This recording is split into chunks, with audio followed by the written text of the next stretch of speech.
Libre de rentrer à son domicile canadien, pour le moment.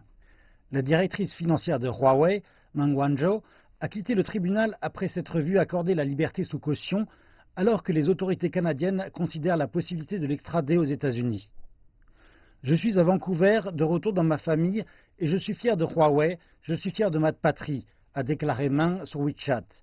Son arrestation le 1er décembre a déclenché une tempête diplomatique internationale.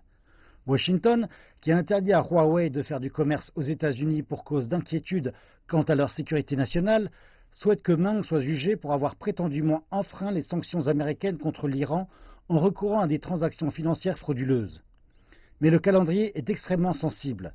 Madame Meng a été arrêtée le jour où les présidents Trump et Xi dînaient ensemble lors du sommet du G20 en Argentine pour appeler à une trêve temporaire dans la friction commerciale qui oppose leurs pays respectifs.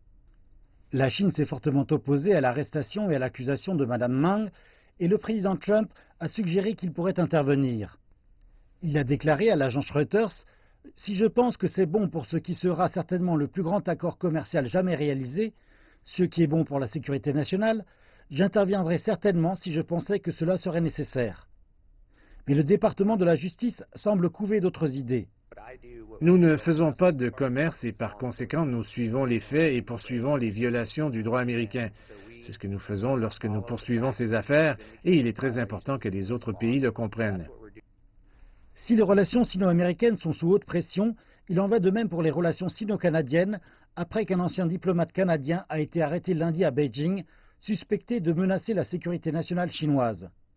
Malgré cela, le Premier ministre canadien Justin Trudeau a défendu l'affaire Huawei. Il n'y a eu ni engagement ni implication au niveau politique dans cette décision parce que nous respectons l'indépendance de notre processus judiciaire. La compagnie Huawei insiste qu'elle respecte toute législation sur les sanctions, qu'elles viennent des Nations Unies, de l'Union européenne ou des États-Unis. Huawei est l'une des plus grandes compagnies mondiales de télécom. Et si elle était peu connue en Occident auparavant, elle est à présent au sommet de l'agenda international et un cas exemplaire de la façon dont la friction commerciale entre les États-Unis et la Chine peut être résolue, si elle ne le peut jamais.